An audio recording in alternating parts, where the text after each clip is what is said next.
ದರ್ಶನ್ ಪತ್ನಿ ವಿಜಯಲಕ್ಷ್ಮಿಗೆ ಅಶ್ಲೀಲ ಕಮೆಂಟ್ಸ್ ಕೇಸ್ಗೆ ಸಂಬಂಧಪಟ್ಟಂತೆ ಸಿಸಿಬಿಯಿಂದ ಮತ್ತಿಬ್ಬರು ಆರೋಪಿಗಳನ್ನ ಬಂಧಿಸಲಾಗಿದೆ. ಅಶ್ಲೀಲ ಕಮೆಂಟ್ಸ್ ಮಾಡಿದ್ರು, ಮೆಸೇಜ್ ಮಾಡಿದ್ರು ಅನ್ನುವಂತಹ ಕಾರಣಕ್ಕಾಗಿ ವಿಜಯಲಕ್ಷ್ಮಿ ದೂರನ್ನ ದಾಖಲಿಸಿದ್ರು. ಆ ವಿಚಾರದಲ್ಲಿ ಈ ಹಿಂದೆ ಇಬ್ಬರನ್ನ ಬಂಧಿಸಲಾಗಿತ್ತು. ಮತ್ತಿಬ್ಬರನ್ನ ಸಿಸಿಬಿ ಅಧಿಕಾರಿಗಳು ಬಂಧಿಸಿದ್ದಾರೆ. ನಾಗರಾಜ್ ತಳವಾರ್, ಪ್ರಶಾಂತ್ ತಳವಾರ್ ಅರೆಸ್ಟ್ ಆಗಿದ್ದಾರೆ. ಹುಬ್ಬಳ್ಳಿಯಲ್ಲಿ ಪೆಟ್ರೋಲ್ ಬ್ಯಾಂಕ್ ಮ್ಯಾನೇಜರ್ ನಾಗರಾಜ್, ಧಾರವಾಡದಲ್ಲಿ ಆಡಿಟರ್ ಆಗಿದ್ದಾರೆ ಪ್ರಶಾಂತ್ ತಳವಾರ್.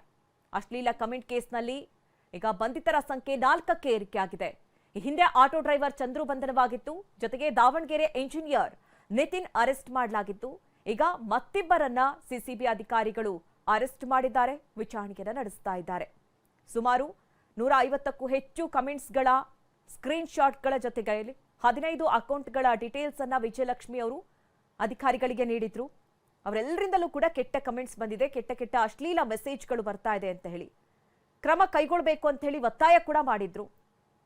ಹಿಂದೆ ಇದೇ ವಿಚಾರಕ್ಕೆ ವಿಜಯಲಕ್ಷ್ಮಿ ಆಕ್ರೋಶವನ್ನ ಕೂಡ ವ್ಯಕ್ತಪಡಿಸಿದ್ರು. ಈಗ ಈ ಪ್ರಕರಣದಲ್ಲಿ 4ರನ್ನ ಬಂಧಿಸಲಾಗಿದೆ.